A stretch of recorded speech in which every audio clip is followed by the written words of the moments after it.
Bienvenidos, queridos hermanos, a este momento tan especial de estudiar la palabra de Dios y de orar juntos. ¿Se imaginan 9,000 grupos pequeños reunidos a lo largo de toda nuestra unión?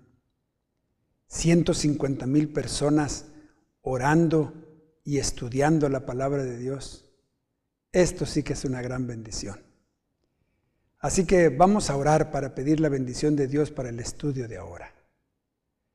Padre nuestro que estás en los cielos, al abrir tu palabra, queremos pedirte que tu Santo Espíritu pueda fortalecernos. Mientras estudiamos tu palabra, también queremos poner delante de ti nuestras vidas y nuestras peticiones. En el nombre de Jesús. Amén. Pues vamos a abrir la palabra de Dios. ¿Qué les parece?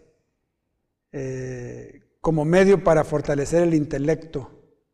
La Biblia es mejor que cualquier otro libro y mejor que todos los libros juntos. Así que abramos la palabra de Dios.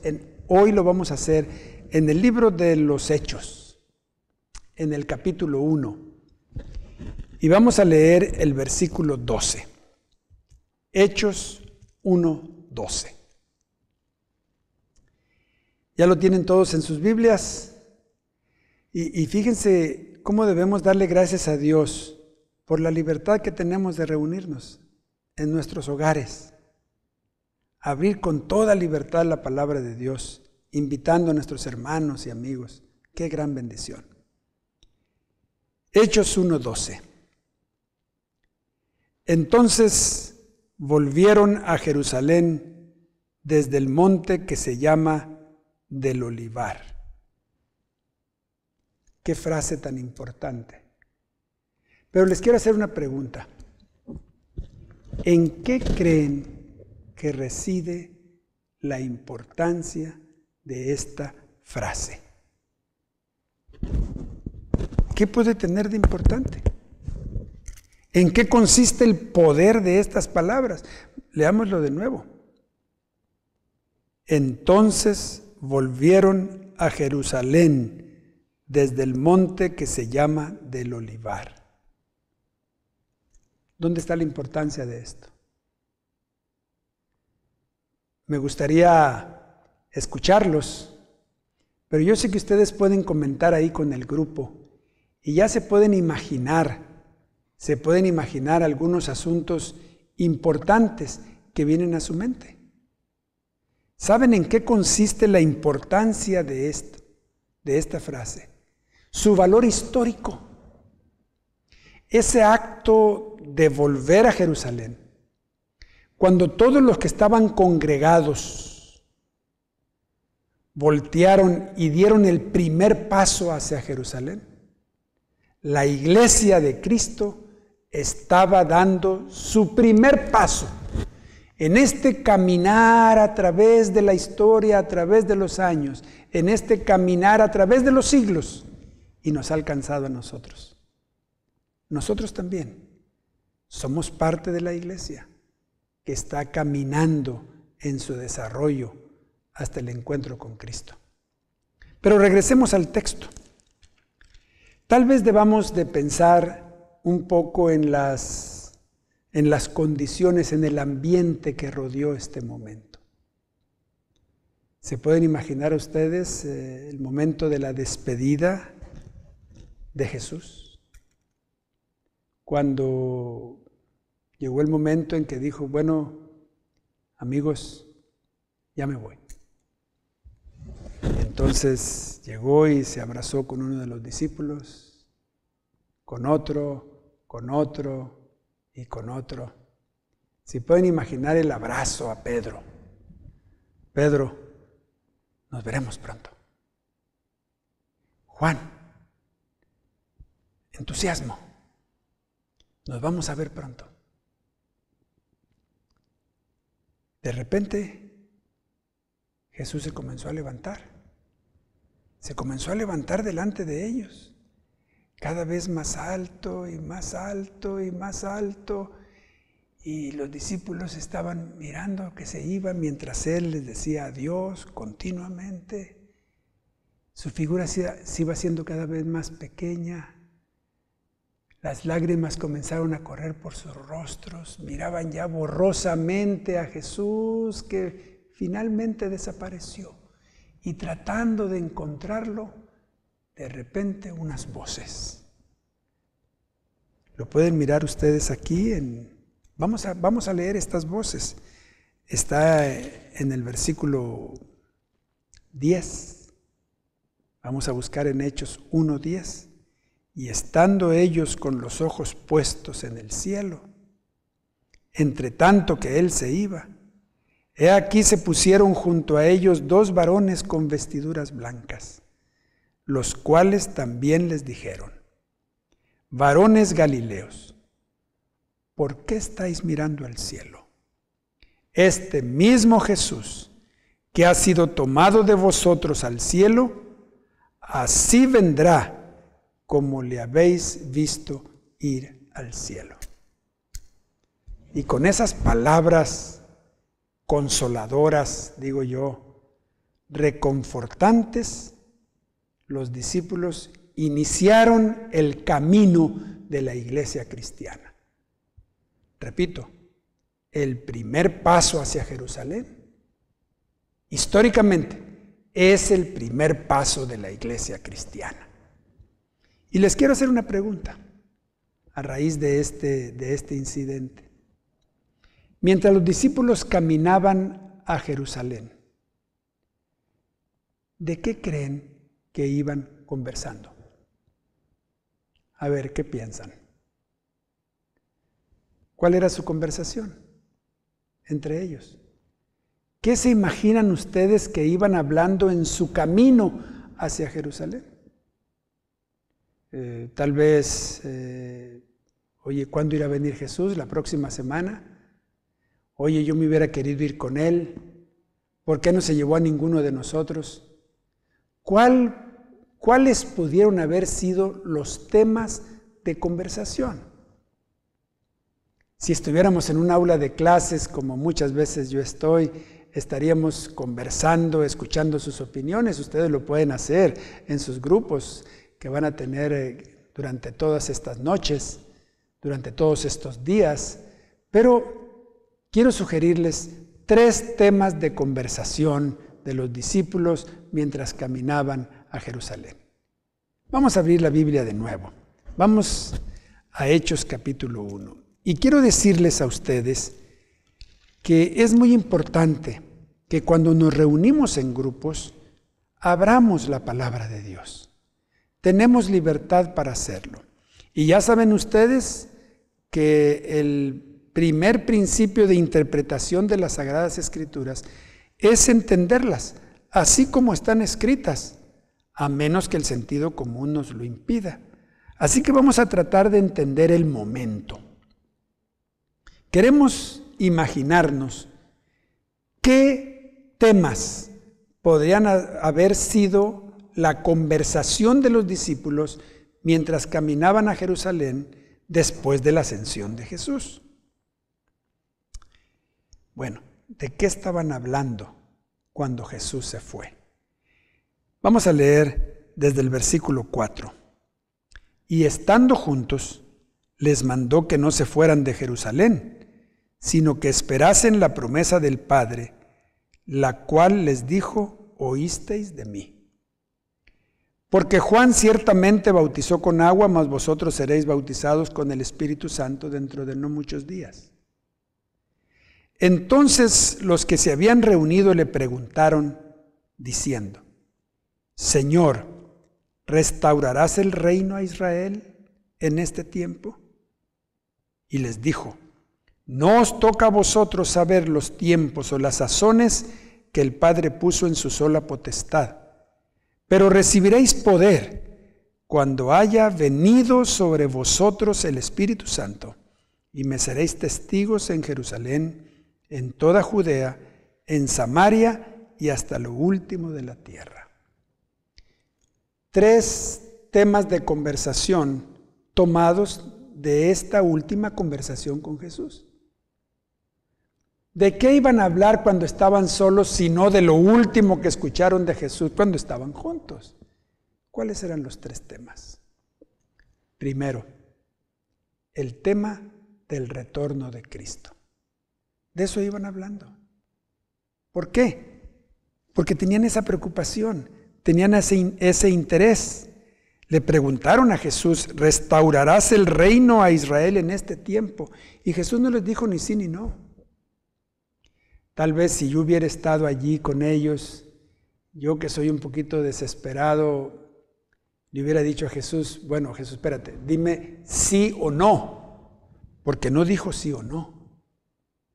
Podía haber dicho, no lo voy a restaurar en este tiempo.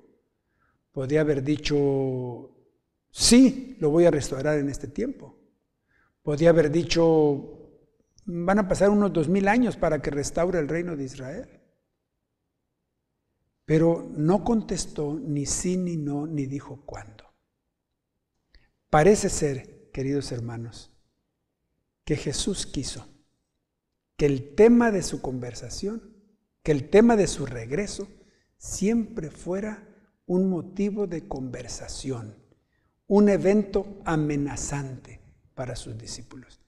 Y quiero decirles que desde que se fue Jesús, su venida es un evento amenazante. Siempre lo hemos estado esperando y siempre lo seguiremos esperando hasta que Él venga.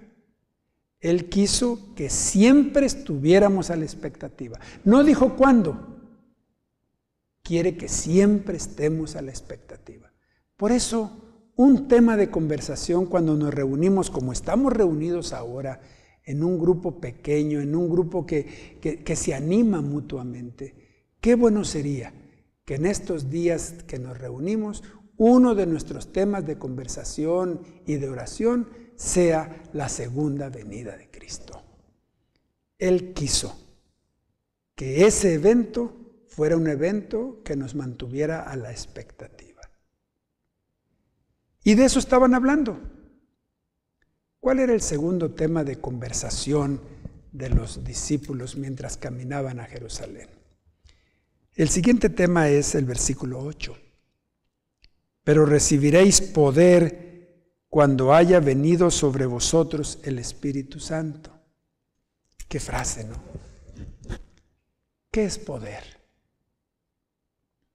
Si alguien se acerca a ustedes y les dice, te voy a dar poder, ¿qué se imaginan?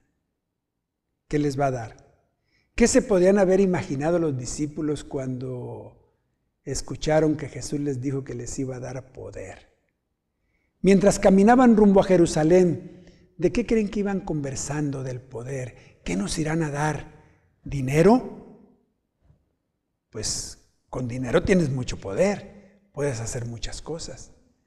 ¿Se imaginaron que les darían una posición en el Sanedrín? Eso daba poder. La gente tenía poder de decisión, poder de indicar. O tal vez se imaginaron que les iba a dar alguna posición en el imperio.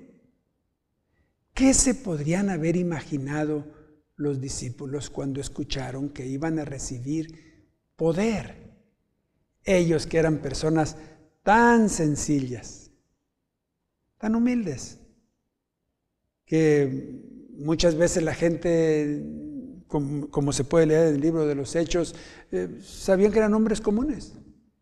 ¿Y de dónde sacaron estos ese poder que tienen? ¿Qué significará el poder? Yo me imagino que cuando Pedro, como se lee más adelante en el libro de los Hechos, predicó ese extraordinario sermón en el que miles de personas se convirtieron, ahí comenzó a entender lo que significaba el poder.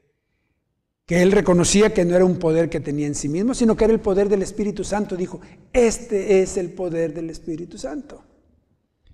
Hermanos, un segundo tema de conversación cuando nos reunimos es hablar del Espíritu Santo. Elena de White nos pregunta, ¿por qué hablamos tan poco del Espíritu Santo? ¿Por qué no hablar más del Espíritu Santo? Si es el medio mediante el cual vamos a recibir más poder. Ustedes saben que nosotros no vamos a terminar de predicar el Evangelio por nuestras propias capacidades. ¿Se pueden imaginar a los discípulos discutiendo cómo iban a predicar ellos en diferentes lenguas? ¿Se los pueden imaginar conversando, diciendo, oye, ¿cómo le haremos para predicar en otros idiomas? Jesús dijo que íbamos a ir por todo el mundo. ¿Y cómo le hacemos? A ver, ¿quién de ustedes se pone a estudiar otros idiomas? Tú, Juan, que eres el más jovencito, a ti tú puedes aprender más fácil otro idioma. Y pensaron que Juan probablemente se iba a tardar unos 2 años en aprender otro idioma. ¿Y quién más iba a aprender más idiomas? Pero entendieron el poder del Espíritu Santo, porque en un segundo, en Pentecostés, todos quedaron capacitados para hablar en otros idiomas. Si el Espíritu Santo es el medio por el cual vamos a recibir más poder para cumplir la misión, ¿por qué no hablar más del Espíritu Santo? ¿Por qué no orar por el Espíritu Santo?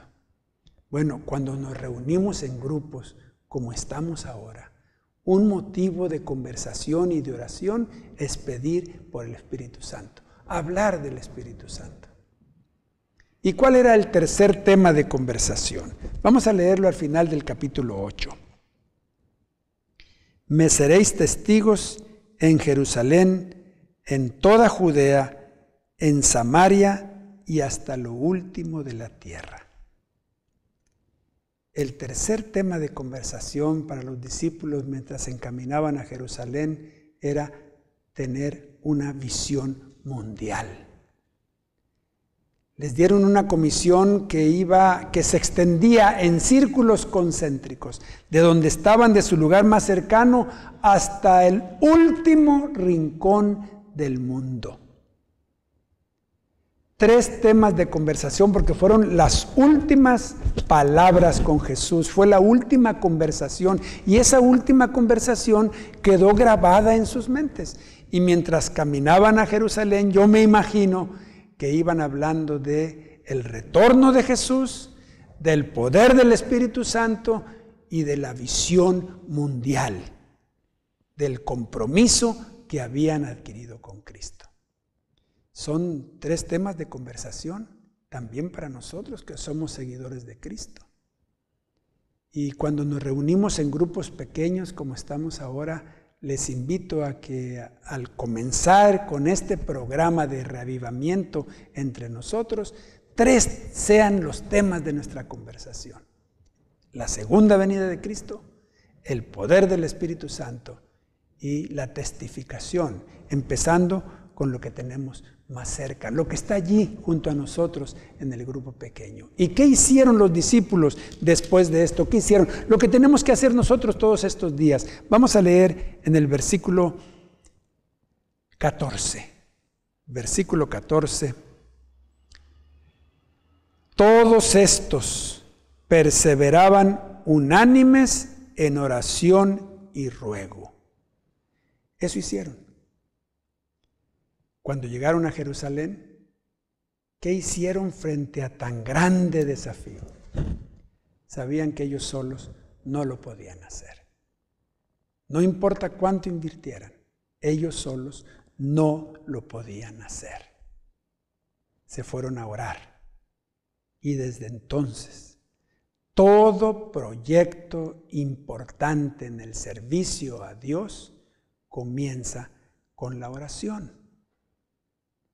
Es importante reunirnos a orar, abrir nuestro corazón a Dios como a un amigo, presentarle a Él nuestras peticiones, acercarnos a Él con toda reverencia porque es nuestro Dios, pero también con toda confianza porque es nuestro Padre. Vamos a conversar de esos 3 temas y vamos a orar. Vamos a seguir el mismo camino que siguieron los primeros cristianos. Y recuerden, vamos a orar por las personas que tenemos en nuestra lista de oración. Ahí comienza la testificación. Vamos a orar por ellos para que durante todas estas reuniones el Espíritu Santo pueda hacer impresiones duraderas en su vida, para que en estos días entreguen su vida a Cristo. Oremos ahora en nuestros grupos. Señor, transfórmame. Deseo de todo corazón que de aquí en adelante 3 temas sean de conversación en mi hogar, mi grupo pequeño y mi iglesia.